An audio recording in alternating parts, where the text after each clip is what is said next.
On today's 15 on 15, we are doing a review for the first quarter of 2014, starting with the 5 cruise ships that docked on Aruba back in January.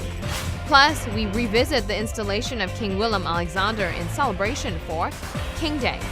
And ATA's February 2014 innovative way to market Aruba in NYC with celebrities. 15 on 15 starts right now. Hi everyone, thank you for joining us. I'm Yanta Liu. With the end of April near marks the end of the first quarter of 2014. Businesses across the island, especially hotels, reevaluate everywhere during this time. So we decided to revisit a few of the biggest stories that opened up the year, starting with the 5 cruise ships that docked at Aruba's port in January. The more people strolling Oranjestad, the more likely they will walk into a store and the greater chances they will have in purchasing something. Cruise ships are always been good for our business because the more the customers come in, the more they buy. And 5 is good. Actually, the rush is good in the town. We like there is something happening in the town. It's always fine. More ships, the better it is. It isn't only the souvenir shops and jewelry stores that cash out big on days where 5 cruise ships are docked and another 11,000 people are in town. Overall, every sector benefits. Restaurants will get a piece of the pie along with the bank and more. Yeah, they do spend. All of them, actually. There is no such cruise ship which doesn't spend. More or less, sometimes it's slower, sometimes it's good, but they always spend. And a cruise ship is always better than no cruise ship in the town because hotel customers are not coming to the town much now since we have a lot of stores on the hotel side. So we are totally depending on the cruise ship business. The profit that will be made on a busy cruise day creates a domino effect benefiting Aruba as a whole. It's going to do good. These people are going to come out of the ship.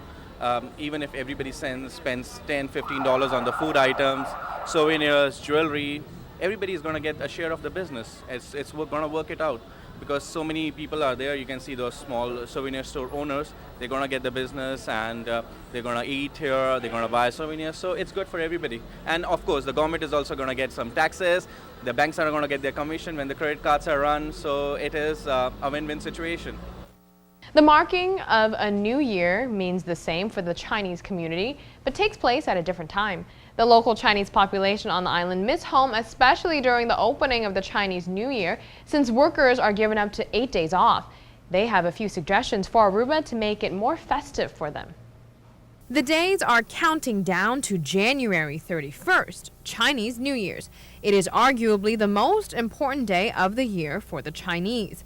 I went to White Dai, a popular Chinese restaurant on the island, to speak to some of the workers.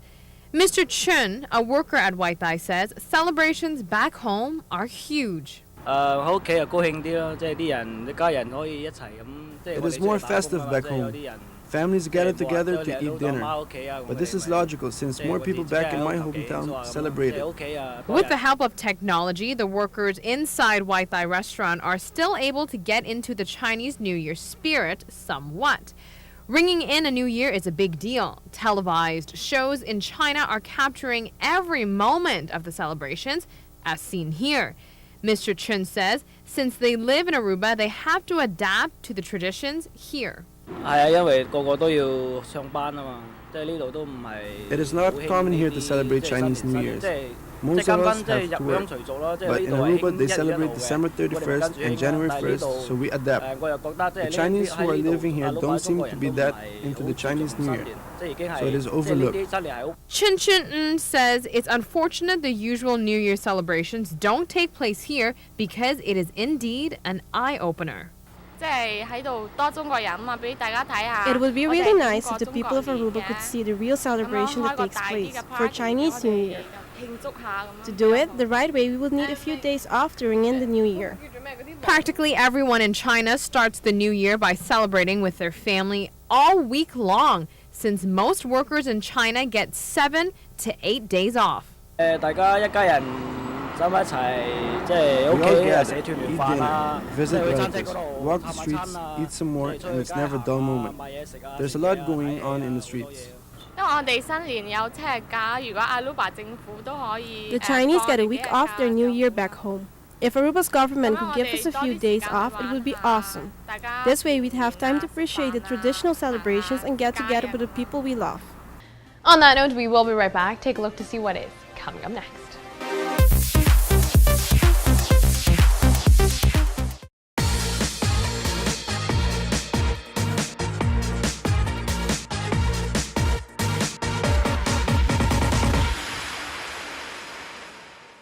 Thank you for staying tuned. This is the first year we are celebrating King's Day. In commemoration of April 26th, let's revisit the momentous occasion when King Willem-Alexander was crowned. This was the moment this sea of orange had been waiting for. A chance to see their new king. 25,000 people packed into Dam Square in Amsterdam to share a moment in Dutch history. The abdication of their queen. A few moments ago, I renounced the throne. I am happy and grateful to introduce you to your new king, King Willem-Alexander. Koning Willem-Alexander.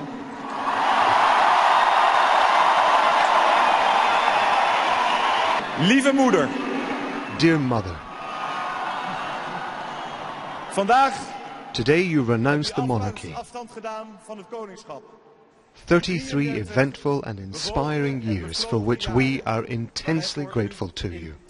Intens dankbaar zijn. Moments earlier, the crowd had fallen almost silent as Queen Beatrix signed the formal paperwork, handing the crown over to her son. She'd told the Dutch people in January that she would be stepping aside, saying at 75 it was the right time for her personally and for the Netherlands. For more than a century, Queen's Day has been celebrated here. From now on, it will be known as King's Day. Willem-Alexander is the first male monarch in 123 years. It was a wonderful application, of course, because everything went through the protocol, and that's important with these kind of things. But now it's party time. Oh, I will miss Beatrice very well. But of course, this is because I grew up with Beatrice as a queen, as my queen. So yes, I will miss her very much.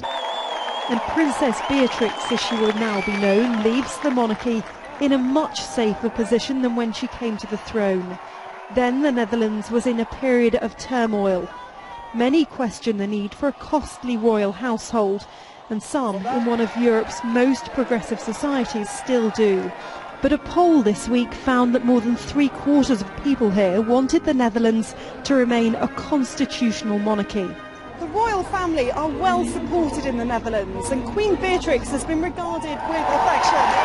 Many here will be keen to see what Willem-Alexander will be like as their new king.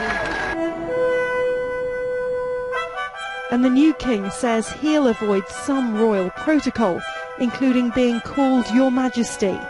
His mother was seen as a unifier in the good times and bad. King Willem will need to do the same to ensure the future of the Dutch monarchy. Emma Hayward, Al Jazeera, Amsterdam. On that note, we will be right back. This is what's coming up next. Earlier on in the show, we went back to January. For now, we get into what happened on the scene in February. Aruba Tourism Authority took advantage of Super Bowl season by incorporating local celebrities in NYC to promote the island. Aruba!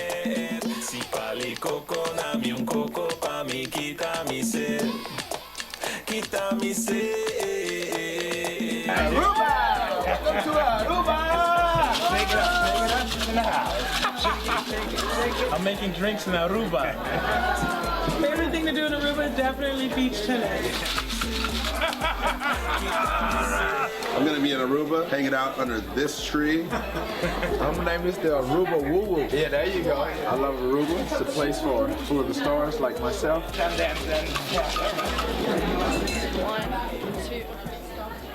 This is marketing at its finest. Celebrities getting together to concoct some of Aruba's signature drinks, and more importantly, saying the name Aruba over and over again. Aruba Tourism Authority decided to incorporate Aruba into one of Americans' biggest day, Super Bowl. as you all know, last weekend we had a Super Bowl Sunday. Before that, Thursday, Friday, and Saturday, we had what we call the Gift Lounge. Aruba was a co-sponsor together with DirecTV, where we hosted celebrities and media at the Aruba Super Bar, the way we call it. We converted the place in a beach bar where the mixologist AJ Trump from Aruba was there to teach the celebrities and media how to make different type of drinks. Drinks that were called like Guadiriquiri, Mangalhalto, so we adapted those names to the specific drinks. What would be my dream trip? Going to Aruba. Dream trip to Aruba. The footage you see here with the celebrities having a great time will be exposed everywhere on social media. It will even be placed in the Jumbotron in New York's Times Square. There you go.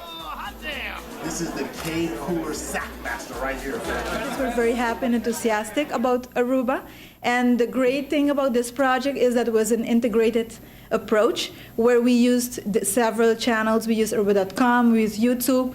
We had, at this point, 9.5 million impressions on social media. We're also using the Tron on New York, where we will be featuring pictures of the celebrities making the different drinks, and we had also giveaways. We did give them a mixer with the Aruba logo on it and an apron. On-air personalities to professional athletes and celebrities of all kinds were all invited to be part of the Super Bowl bartending New York experience. Everyone seemed to have a great time and couldn't wait to come to Aruba.